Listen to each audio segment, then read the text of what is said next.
Hello and welcome. This is Spike Viper with Spike Codes, and let's talk about minimal APIs because a lot of people look at C# and they think of the old days where the only thing you could do is these really burdensome and obviously just bloated model view controller systems for even basic APIs. And that's not the case anymore. Minimal APIs are here, and I'm going to show you just how easy it is to get started. So I'm using Rider for this. I'm just going to create a new ASP.NET Core web application. I'm just going to name it Minimal APIs. And I'm going to make sure that it is a web API, C#. I don't really care about any of the other stuff. Language C#, obviously. And then we're going to just create it.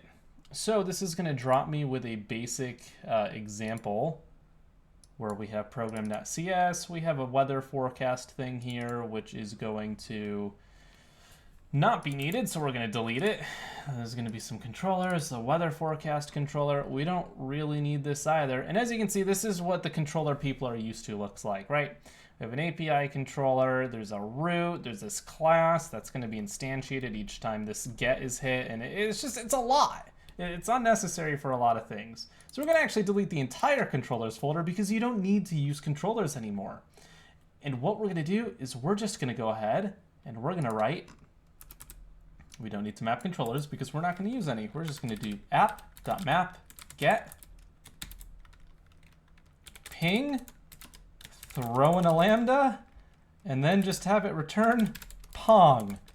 This is legitimate, just C# that can handle a ping. So now if we go ahead and run this,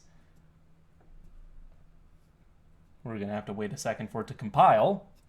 But after this runs, we are going to be able to test it out. All right, it opened up. Not only does it run, but it's integrated with Swagger, so we can actually see here with this that came up that this is an endpoint. It's super cool that minimal APIs support Swagger now. And so I can just do this /ping, boom, pong. We have a valid endpoint in one line of code. And you can use the same thing with other things, .map post and all sorts of things. But if we want to get a little bit fancier, let's go ahead and do a pattern that has a root parameter here. As you can see, we have a little bit of highlighting here with Rider, which gives us a hint that this is actually recognized. But let's do something like ping name. And then we can have this take in string name, and then we can have it say hello name. Make sure that we got our $sign here so that it actually interprets the string how we want. And so once again, we have one line. Now we're taking in a parameter from the URL and using it with our response. And it's so clean. It's so easy. I'm using minimal APIs for pretty much everything in Valor, literally everything in Valor. Once again, we can see now in Swagger, it picks up that there is a parameter.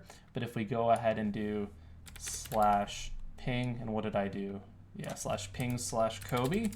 It'll say hello Kobe. It's that easy. And this is something a lot of people just are so stuck to either the old way, or people from things like Node look at C# and go, oh, you guys don't have really easy ways to make roots. But we do now.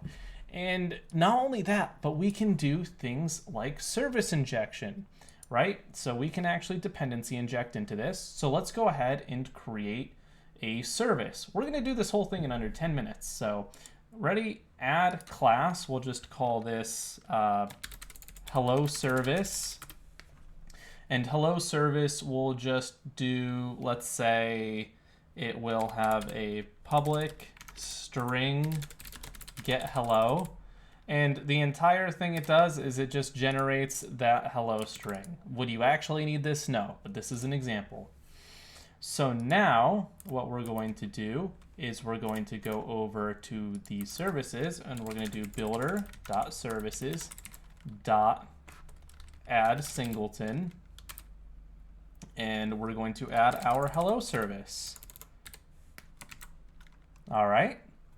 And then we're going to go ahead and in this same spot here where we take in our parameters for this, we're going to go ahead and take in the hello service. service and the name. And now we can go ahead and use the service to do this instead. We can do return service.getHello from the name. It's dependency injecting the hello service into the request. It's taking in a parameter name, it's using it, and it's telling me that I could just use the Lambda to do this as well, but we're gonna get a little bit more complicated. And then we can go ahead and once again, we can run this, and you're going to be able to see, as long as I didn't make a mistake, that if we do /ping/Kobe, boom, now we have a service injected. We can inject as many services we want in this way. We can even take things from a form. We can do like from form and then some kind of data. Obviously, I'm not going to do that. That'll take a little bit. But point being, we can take in all of these things. We can handle services. We can take in a name. We can even take the HTTP context directly into this and get some really cool information. Like we can go into the context and we can get the request headers.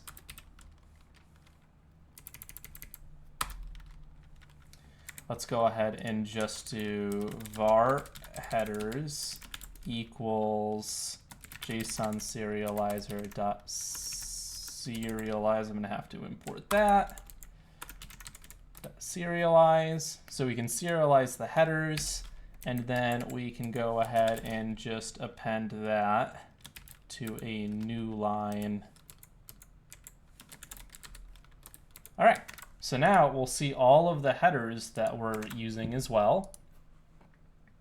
So it's so easy. It's so easy to use these minimal APIs. Even to get advanced data, like get the headers, we can write directly to the response from it as well. There's so much we can do. And if we reload this, hopefully, oh, it's not running. I forgot to run it. I built it, I didn't run it. All right. So if we reload this, let's see what we got. Look at that. All of this. Isn't that beautiful? We get all of our headers right there. Hopefully nothing that's going to give me up. But there's just so much you can do with this. You really should, if you are used to other frameworks or if you're used to using MVC in C#, you should consider trying out ASP.NET Core with minimal APIs because it's faster, it's just super easy to write, and there's a lot of ways you can clean it up too. Maybe you're not a huge fan of the fact that you don't have this all in different files and stuff, but look, we can do something really cool. We can go to minimal APIs and we can make a new class, and we can call this maybe user roots. And then inside of user roots, we can have a public static register roots. And inside of this, we can take web application app.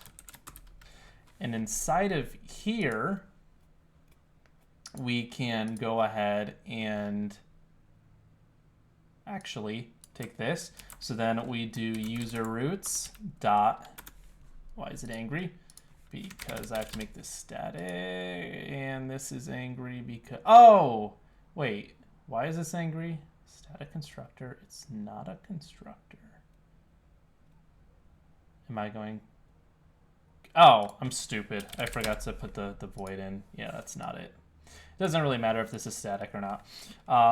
So let's go ahead and in here, we do this. Now in program, we just do user roots.register roots app. So now we're doing the root registration in another file. And then we can go one step further to clean this up. And we can just make a method called public static, has to be static, public static void hello root. And boom, we can convert this just into a normal method. And then we can go ahead and put this into here, our hello root. And what is this angry about?